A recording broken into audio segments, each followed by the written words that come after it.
Hi, everybody. Welcome to our Governance Made Easy webinar today, titled Setting Your Strategic Vision and Board Agenda. I'm joined today by Stephen Bowman of Conscious Governance and Julie Garland-McClellan from the Director's Dilemma. My name is Sean McDonald, and I shall be with you for the next 45 minutes in the background. Firstly, thank you so much for your attendance today. We always appreciate the effort you make to be here for our live events. And during the session, if you have any questions, please try and use the Q&A button on your toolbar as against chat. It just enables us to keep a track of them. And if we run out of time, we can have a little session after and answer those questions for you. And finally, if you stay through till the end, which of course we hope you will do, and as is very customary for our webinars at Board Pro, we have a special treat for you. By answering our really short 1-minute survey at the end of the webinar, you'll go into the draw to win one of our beautiful gift hampers worth over $400. And unfortunately, we cannot deliver it to the Cayman Islands, I'm afraid, but anywhere in New Zealand and Australia is totally fine.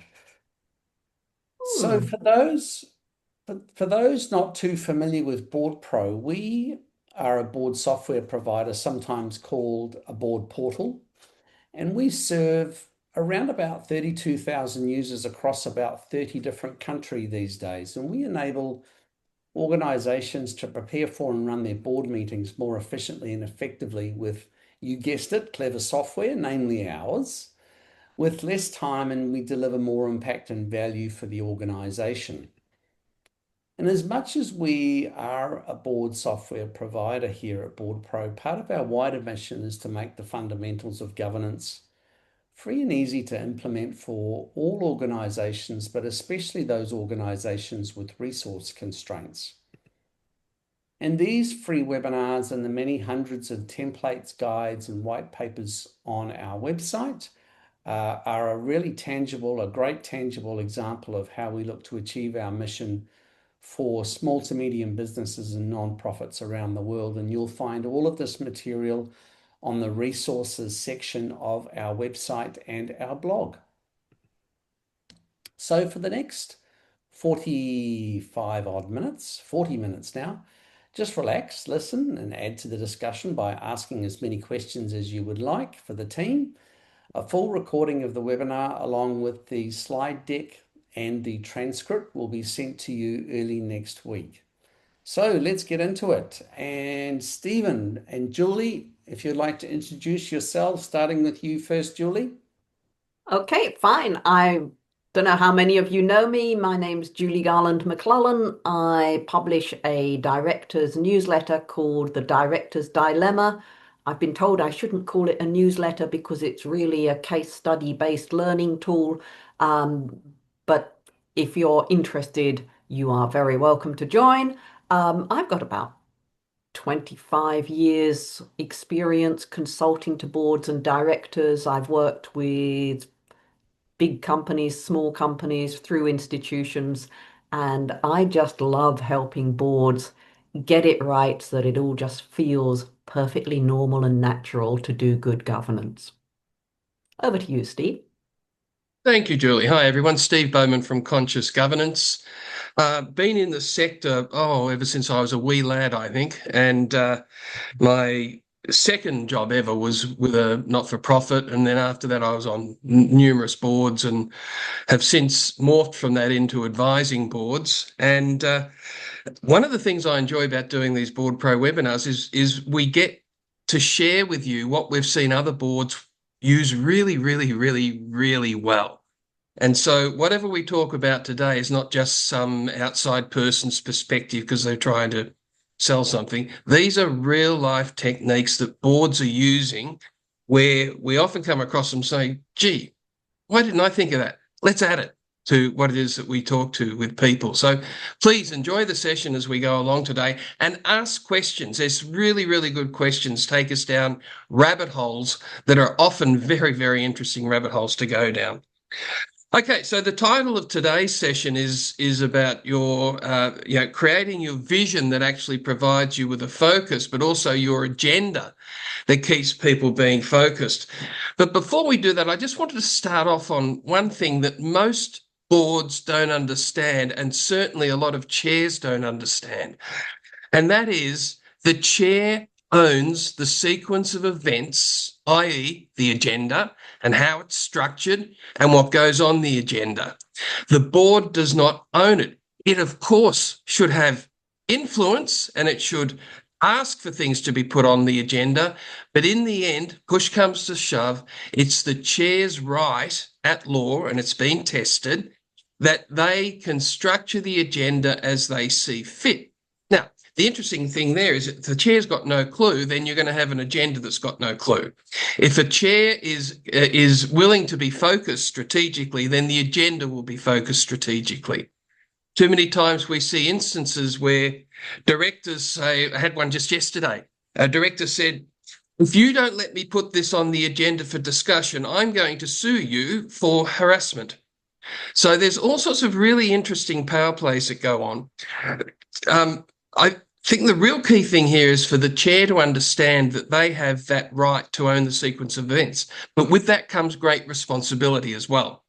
And that responsibility is to make sure that the agenda is fit for purpose to keep the directors focused on the decisions and the insights that they need to make that is going to create the future for the organisation and its stakeholders. Julie?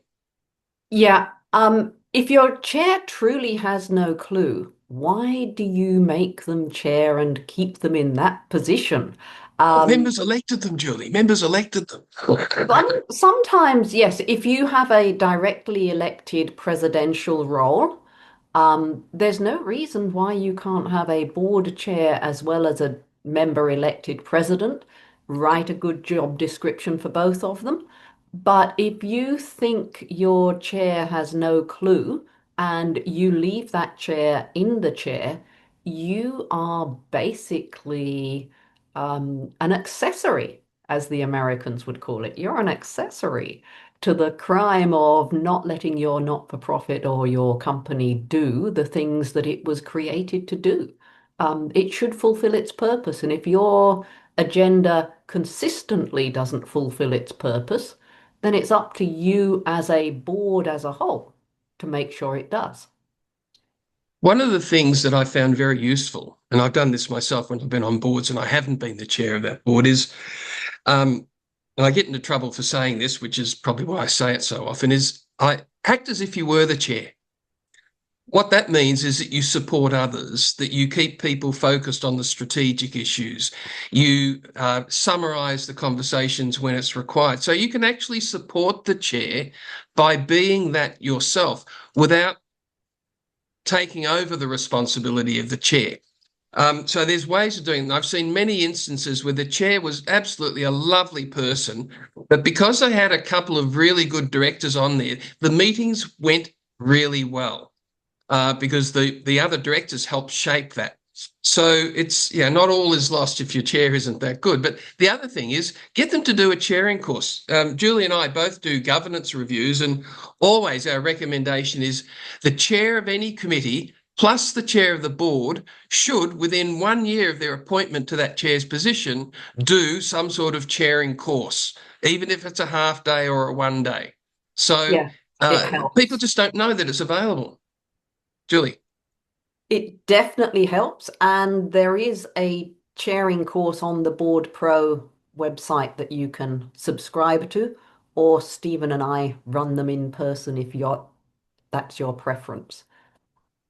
We're getting nudged by Sean with a new slide. Let's go. I can't see the slide. It's gone all blank on me. It's place your vision at the top of the agenda.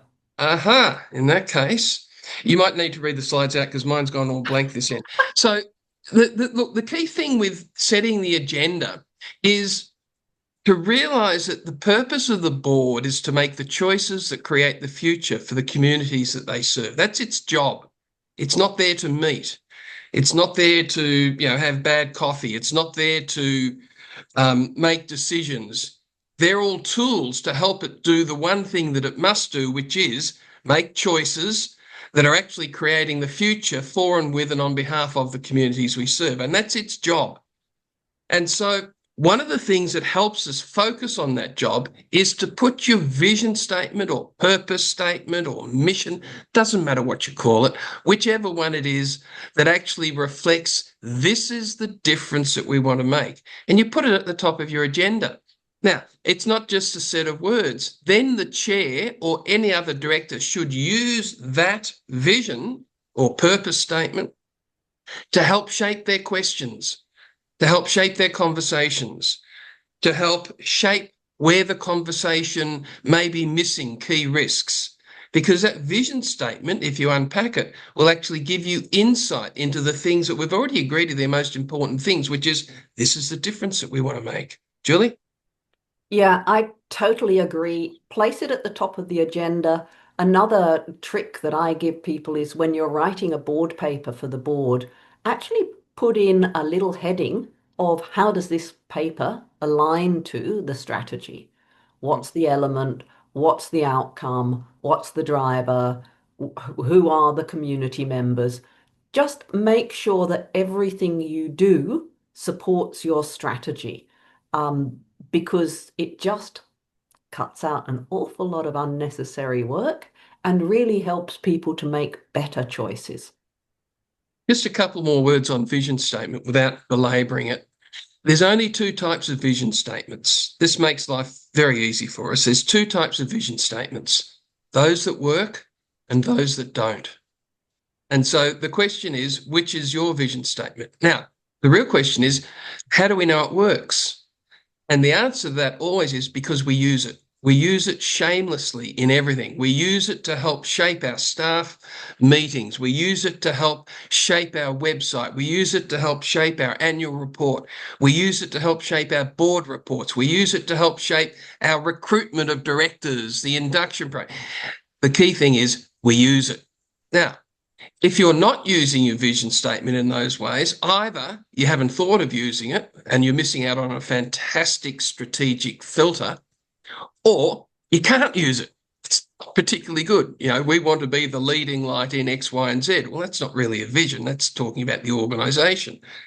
What is it that we need to put down that says here is the difference that we want to make?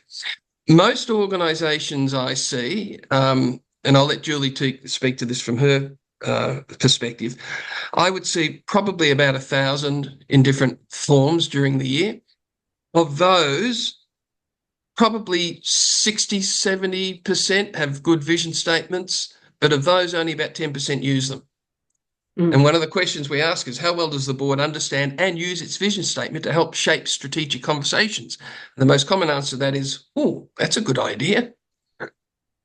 Yeah, if your vision statement isn't driving anything, why do you have it? It's a waste of time and space, and it's valuable.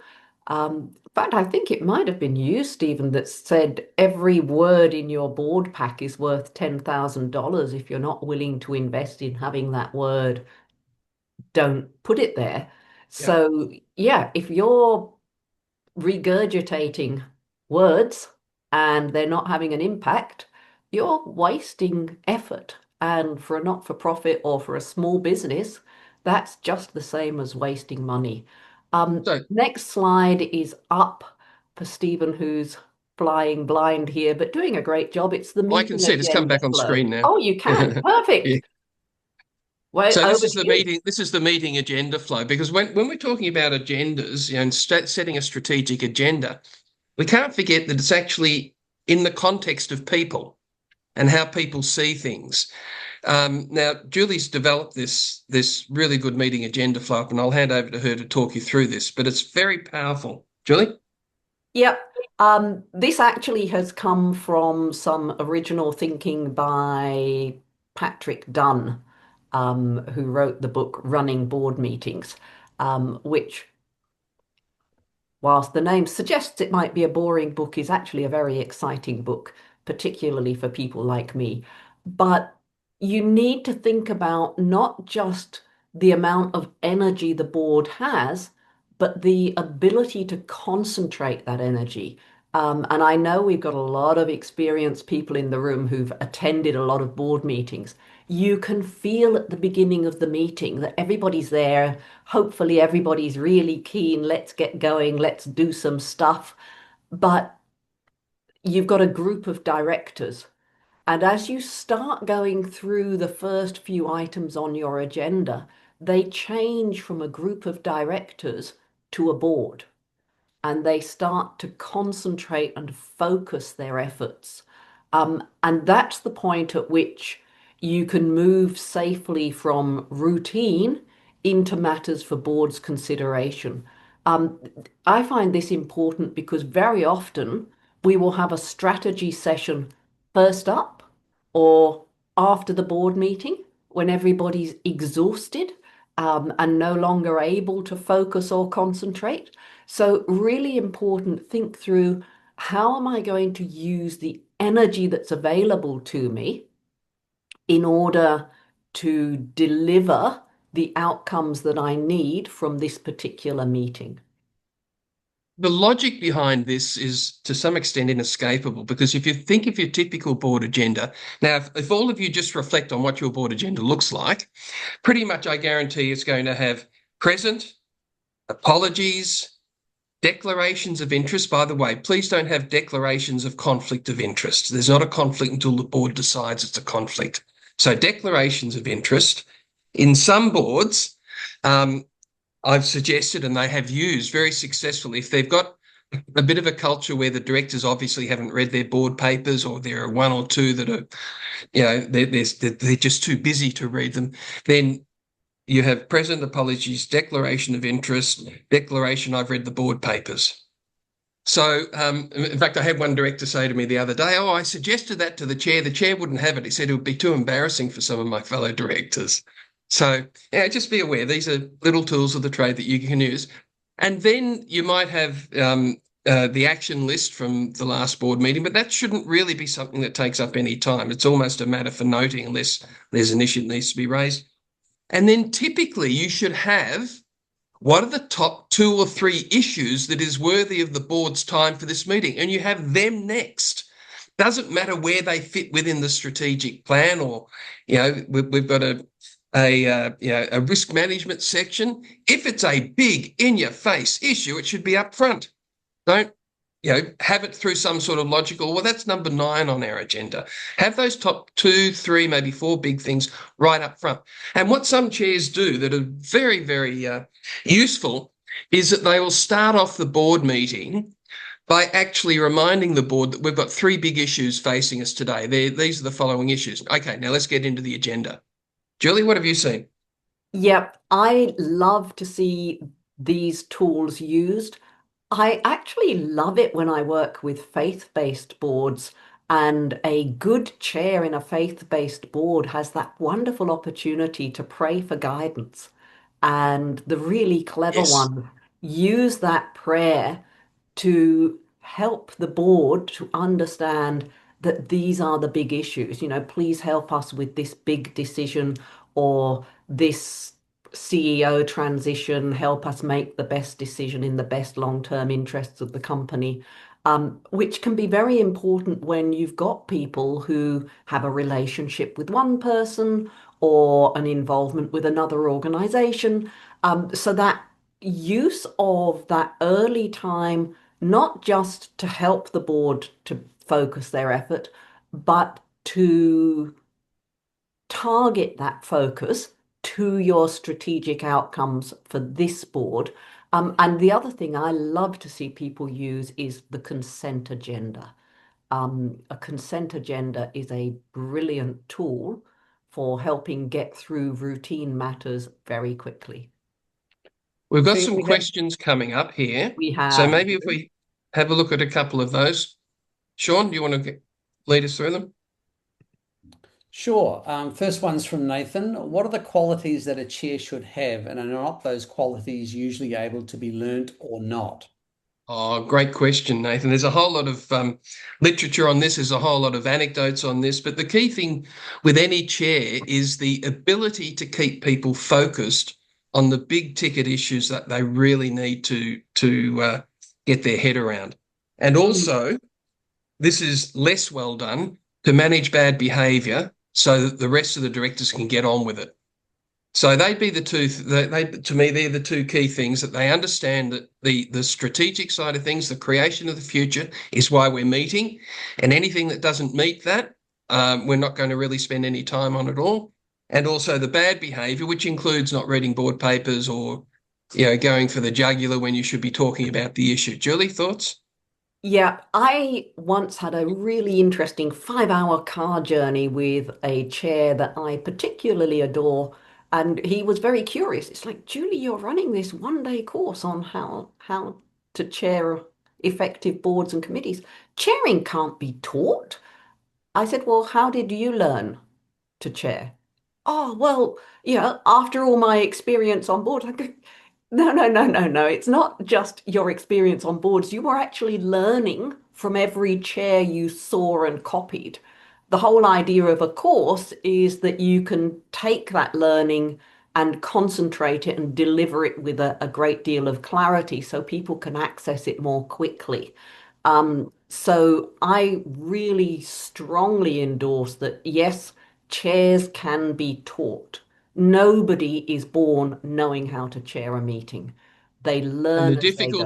difficulty with chairs that have been chairs of many other boards is there's a fair percentage of them that just bring along their bad habits with them for the next board that they chair. So Yeah. we just need to be very aware. Now, some chairs are just naturally brilliant, and they're the ones that you want to be mentoring others. And anyway, it can be taught. Right, Sean, next slide. Should we do Uh, Rob's let's let's question let's next? fire let's fire through a few of them. Chris Okay. has asked, who sets the vision, the board, the staff, or both? It's not a committee structure that you set up and spend 6 months doing. It really should be established conjointly with the leadership team, which is the board and the senior executives. And they should be the ones that say, what difference do we want to make? And then you test it out by using it and starting to use it. The last thing that you want to do is every 2 years change one word in the vision statement because one person is not happy with the implications of that word. The only time you should change a vision statement is if things have changed, you can't use the old one and it is not providing you with the strategic filter that you need to help keep you focused. Yeah. Okay, two more, I'd two add more, a quick more nuance. questions. The board are the people that say, yes, this is the vision. That is clearly a board power. Do not abdicate that power to management. Yeah. Right, two more questions and then we'll move on. This one from Isabel. If you could give advice, a piece of advice to a new chair about conflict or out of date strategy, what would it be and what should they never do? Wow, these are all little mini masterclasses. Good question. Conflict is only conflict if you, as a person, see it as conflict. Now, the conflict of interest or conflict between people, the chair should be the fair witness in all of this. If they cannot get involved in that conflict, but what they can do is assist the people to understand what the underlying issue is. And there's a whole range of techniques. Usually really good questions will help do that. Discussions with people afterwards, before and during the board meeting, um, finding out from the conflict that's occurring. There's usually some underlying issue behind it. The worst thing you can do with conflict is let it go on. Yeah, I know there's one organisation we're dealing at the moment where the president has one director who's constantly in conflict. Now, it's that director's personal style, but the president won't talk with that person about the style and how it's affecting how everyone interacts in the board meeting because he's uncomfortable doing that, right?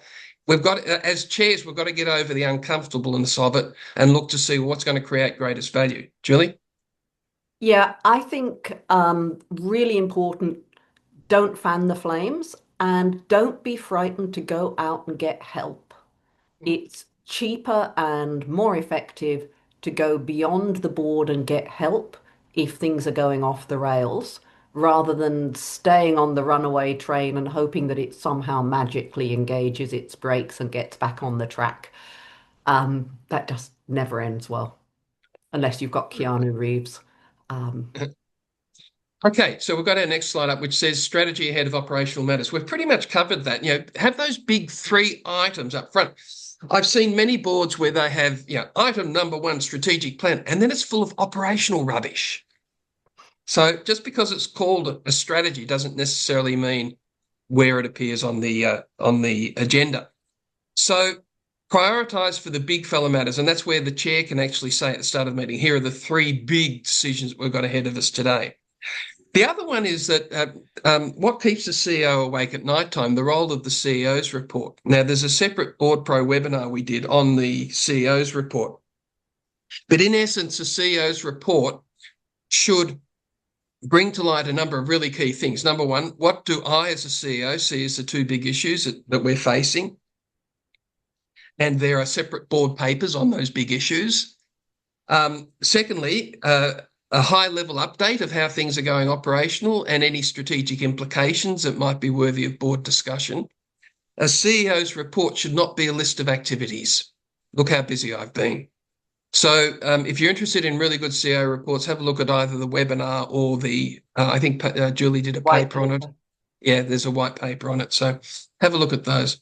Okay, now the consent agenda, this is what Julie mentioned before, or a block agenda. This is one of the most powerful tools that if you're not using it, I will personally guarantee that you will save 30% of your board time and be able to focus on things more importantly. So 3 types of papers typically. There's a paper that is for discussion, a paper for decision, or a paper for noting.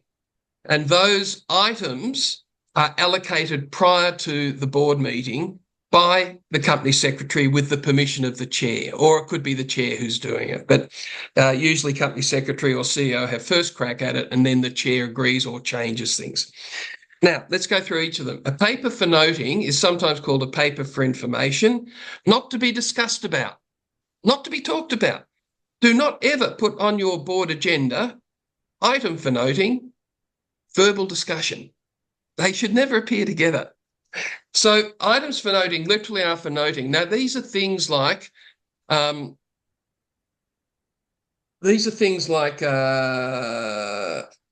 reports from the various operations where there's no real big discussion that we need, just a quick update, a 1 page or whatever it might be. It might be something, attestations where you start off the meeting with here are the, we attest that we have covered off all of our legal liabilities. We've covered off on our GST and our superannuation payments. One of the things that we've agreed to do is to send you out a 1 page of some of the most common attestations that you should probably start off the board meeting with. But it's a paper for noting. You don't need to discuss it. It just is. So those items that are for noting. Then you have the items for decision. And these are the ones where there's a recommendation or there's a proposal, and we've got to crunch it. And then there's an item for discussion. We don't need to decide anything, but we do need to start getting our heads around this. Now, the key thing in this is all of those items that are for noting or for information only, you put them in 1 block and you put it at the end of the agenda. So all those items for noting, they're at the end of the agenda in 1 block, hence it's called a block agenda. And at the start of the meeting, there's a resolution that all the items for noting have been taken as read and passed as provided. And then that gets rid of all of your items for noting. If any of your directors want to talk about an item for noting, they must petition the chair prior to that board meeting to have that item taken off the items for noting list and put back on as an item for discussion.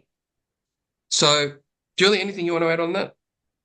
Yeah, I really, I slightly arc up with the taking things as read. If you suspect you have directors who aren't reading their papers, get the board to formally decide that, everybody's here. The board members are attesting that they have received, read, and made appropriate inquiry into their papers.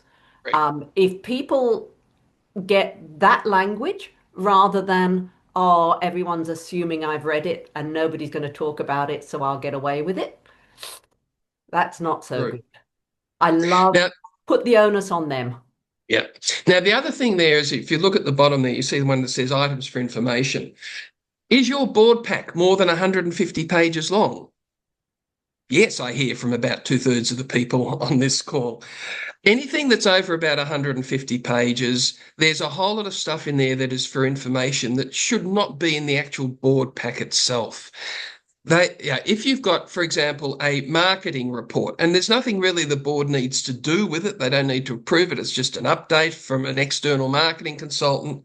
Maybe there's a one-page summary of it, but you put a link to it, don't add it into the board pack as such.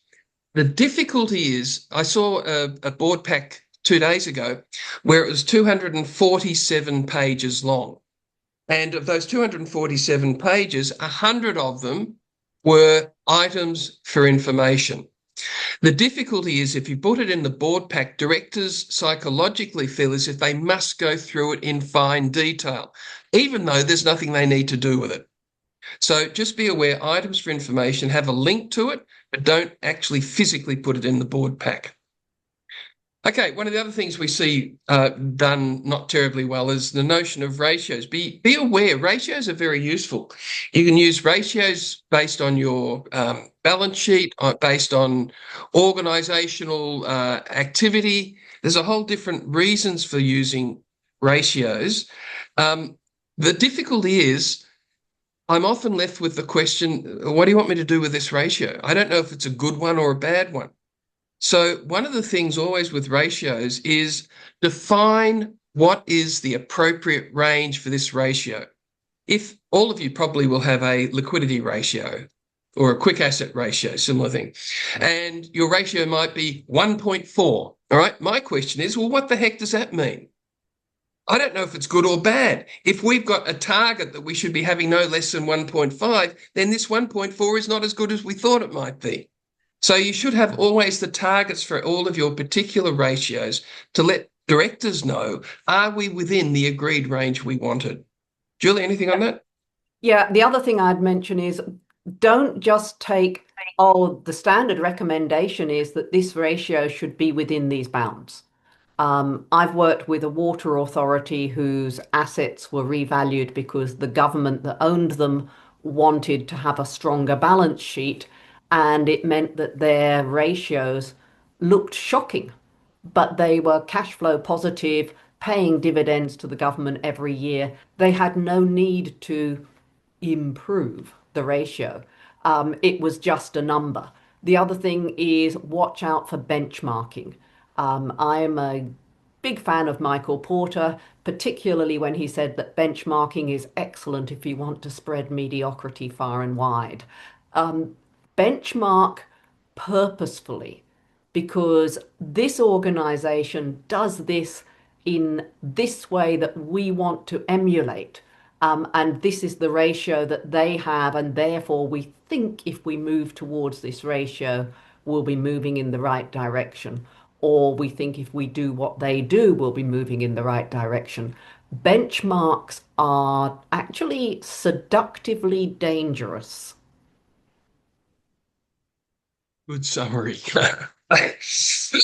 Okay, sure. Next one. Okay, risk reports. Again, one of the most badly done areas because typically many boards think that a good risk report is in fact the risk register.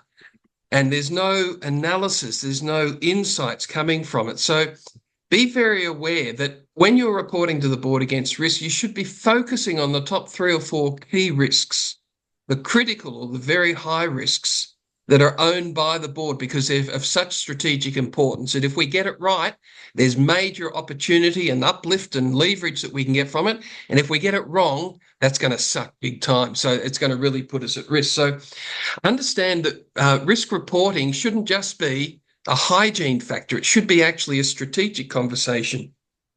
Here are our top 3 or 4 risks. Here's how we could be leveraging them. Here's what's changing with these risks. Here are the other elements of the organisation that could actually benefit from what we've learned on how to work with some of these risks. It should be that sort of conversation, not just a tick and flick risk register. Julie? Yeah, and I love that last dot point. If people will pay you more for taking a risk than it costs you to manage it, there's a strong incentive to manage that risk for them. So really don't view risk as a negative. Risk is just the chance of something happening that's going to impact your results. And if you have what it takes to manage those risks, there's nothing that says you shouldn't take a lot of them. Okay, dashboards. We've talked a little bit about that, but again, I'm starting to see a major increase in the use of dashboards. Quite honestly, as a director, I'm still left with it. Well, what do you want me to do with this? Yes, it looks pretty, but there's no insight, there's no analysis, there's no so what. And I've seen, a board pack I saw a couple of days ago. Very proudly, they had a one-page dashboard report, and I could not get any intelligence from that because there was no analysis of what are the implications for the next few years about where some of these dashboards are taking us. Okay, next one. Leading versus lagging indicators. It's very easy to measure stuff that has happened. It should be just as easy to measure those things that are going to give us an indication of what might be happening into the future, where things are going. Julie, do you want to say anything about the leading and laggings? Yeah, look, leading indicators are often hard. Correlation doesn't actually mean that they're causing the thing you want to happen. It just means that they tend to happen when that happens.